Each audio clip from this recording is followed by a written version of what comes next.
Yes. Oh, you know that already. He didn't watch me, but his hands already.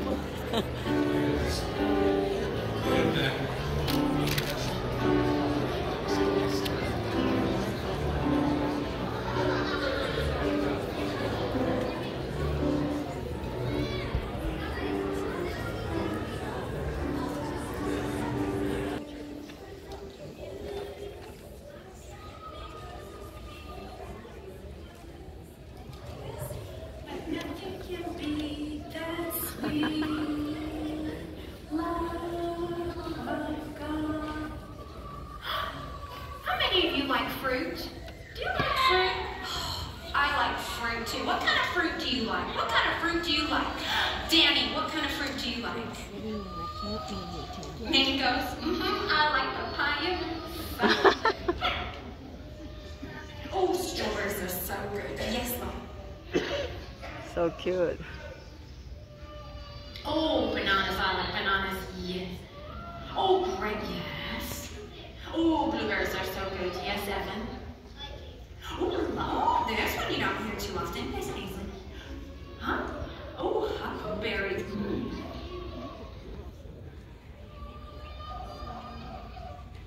Oh, great. I'm glad you said grapes because I was out in my garden today and I was doing a little pruning, and unfortunately this one I didn't need to prune because this branch, oh poor Clara, it's okay Clara, this branch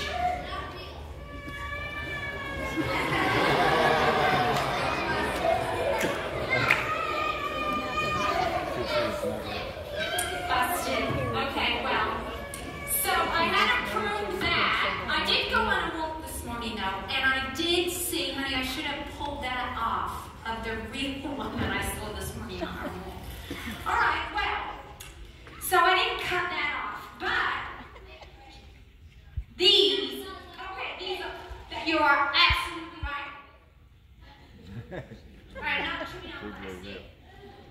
These are real grapes, and they are delicioso, if I do say so myself. I like grapes, and grapes, when you grow them, they grow on a vine, right? Actually, they're attached to a vine, but you see what they're, so this would be, what are these called? Do you know what these are called? It's a branch, right? Yes, it is a branch. Now, what happens, I didn't have to cut this off the vine.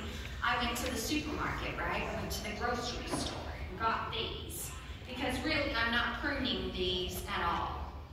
But what happens now that these are cut off of the vine?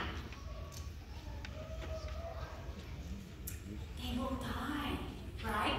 Now, if I took them off and I laid them on the counter for like a long time, what is going to happen? Mold.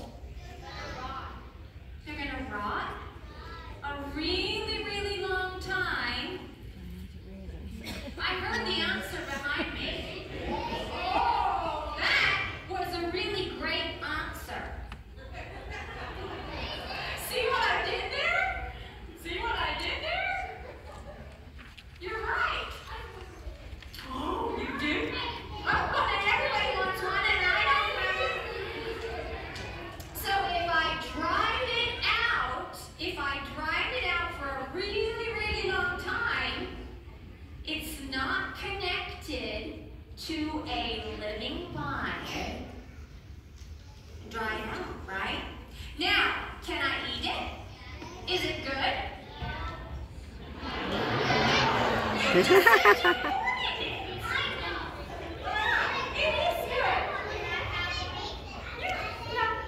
I have something else for you. Now,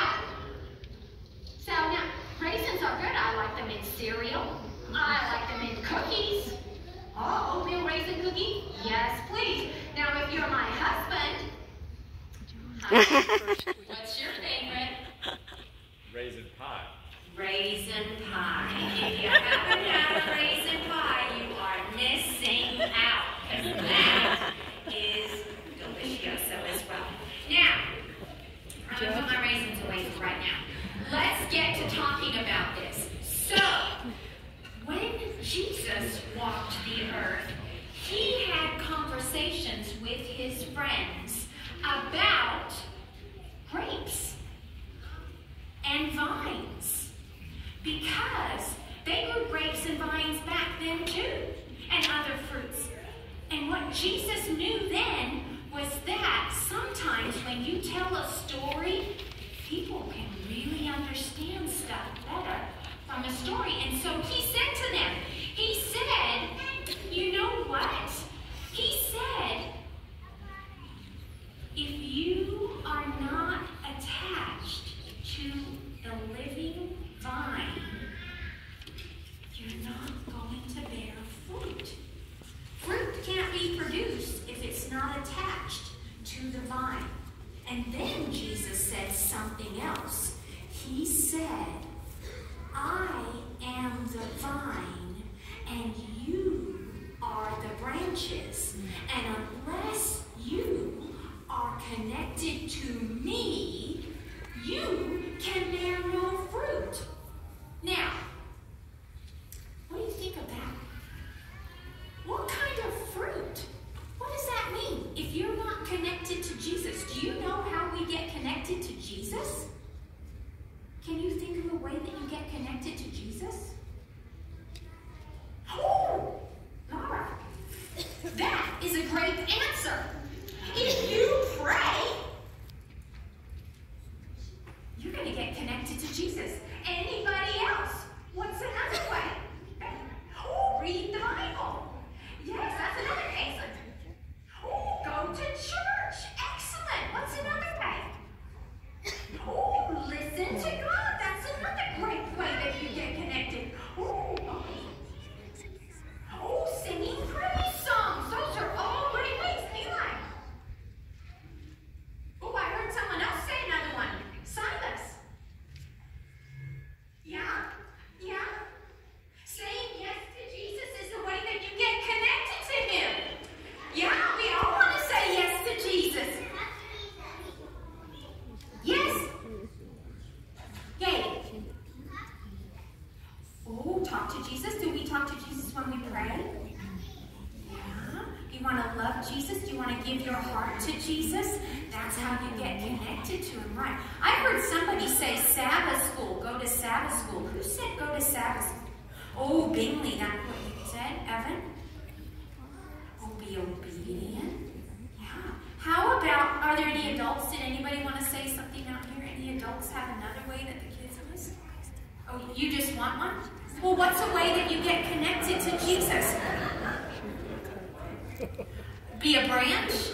You're going to help other people. So you're telling me if I fellowship with other believers, right? That's right, adults. If I fellowship with other believers and I share my faith, then I get connected. That's absolutely right. Those are all ways that I stay connected with Jesus. Now, what happens if I don't do those things? If I don't do those things, am I connected? Raisins are good, but are they as good as this? Okay, not as good. Still okay, but not as good. Now, can I turn these back into this? What about if I soak it? Is it going to turn back? What about if I blow into it? No. Boys and girls, pay really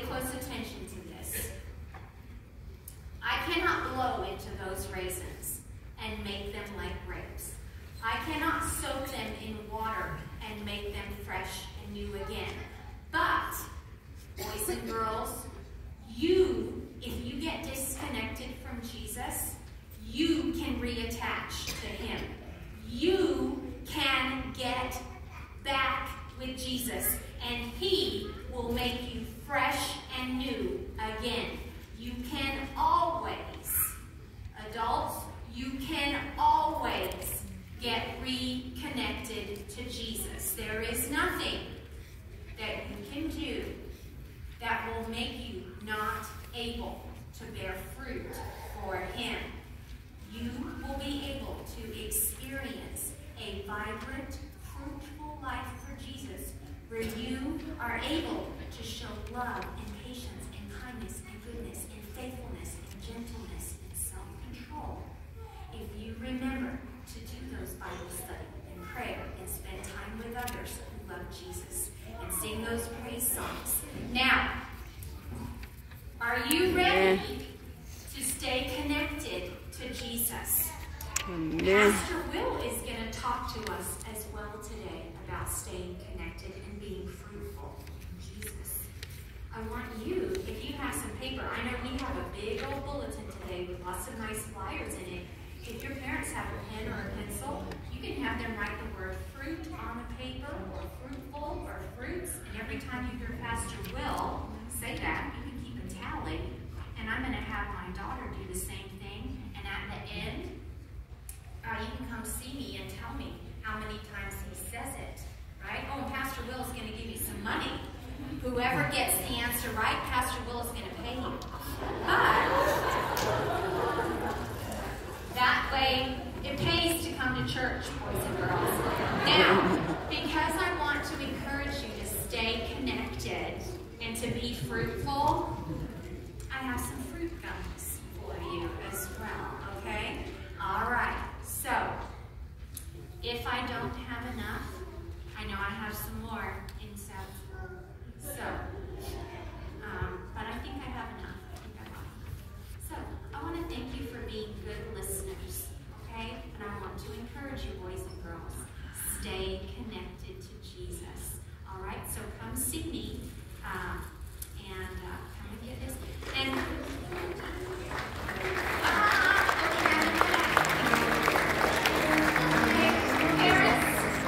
Parents, as your kids are going back, if you're looking for another way to have your children be connected, I'd like to encourage you to take a look at Mesa Grande Academy.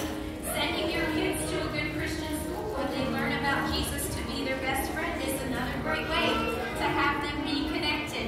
School starts on Monday, and we'd love to have your kiddos there.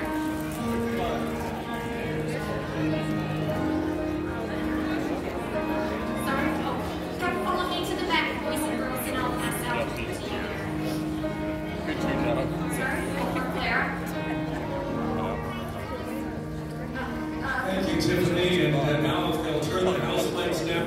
I'd like to show you a video about camping in the past. Old times. Good morning. Welcome to August in Mesa. And I have with me today Andrews, and I'm going to ask them some historical points about camping in the Adventist Church. I'm told that camping A little higher up. Fine. Church back in the late 1700s and early 1800s, and really got started here in the United States and Kentucky. So, here we come with the Adventist Church in 44 and so on, and then came along camp meetings for us Adventists. So, in thinking back, who I might ask about camp meetings decades ago, I thought of Monty here. And so, Monty, when did you first camp an Adventist camp meeting and where? Well, it would have been in Colorado. It would have been in the mid and late 1940s. And it was a marvelous event. We attended a church that was very tiny up in the little town of Salida. And our church was pretty dismal. And to go through the exciting experience of a camp meeting was a real delight. Wonderful. You know, Chris Oberg is stated to have been the one who started camp meetings here in Calamasa about 2 decades ago, and we're happy for that.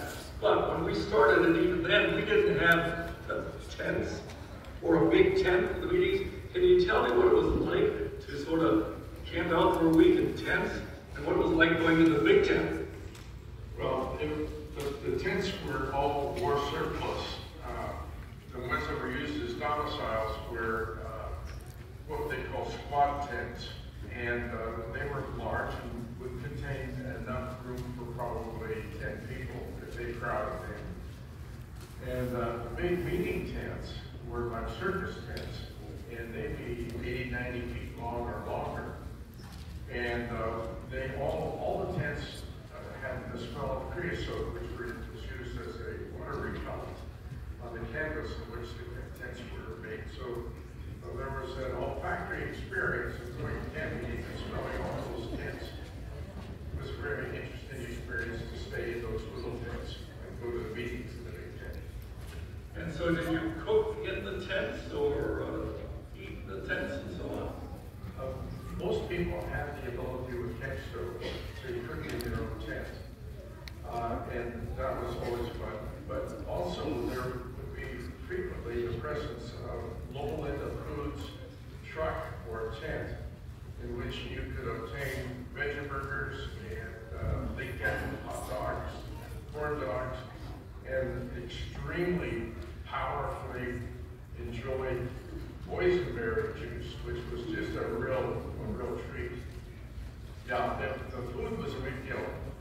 Later on, when I attended camp meetings at Linwood and at La Sierra, there was available cafeteria food too, but most people did the cooking in their tents. So I understand that these tents, people to sleep in or lodge in the big tents, the preaching and everything, the pastors of the conference had to come early and set these things up. Is that a correct statement? Yeah, it was not just the pastors, it was also the teachers and the principals. As a former principal, I spent my time pitching tents in SoCal. And yeah, it was a very interesting activity. I've been in the military and had been in tent cities in the military, but I'll tell you that camp meeting was no slouch. It was a big deal with whole tent cities being erected. And part of your salary, I guess. Part of your salary. No complaints. Yeah, you complain. Didn't do any good. Okay, can you tell me what a Sabbath morning would be like in a big tent? You know, music, the preaching, the uncomfortableness of sleep, the mosquitoes, wine. Tell me a bit. Well, the Sabbath morning was the culmination of a week-long Sabbath meetings that set you up for the events of Sabbath.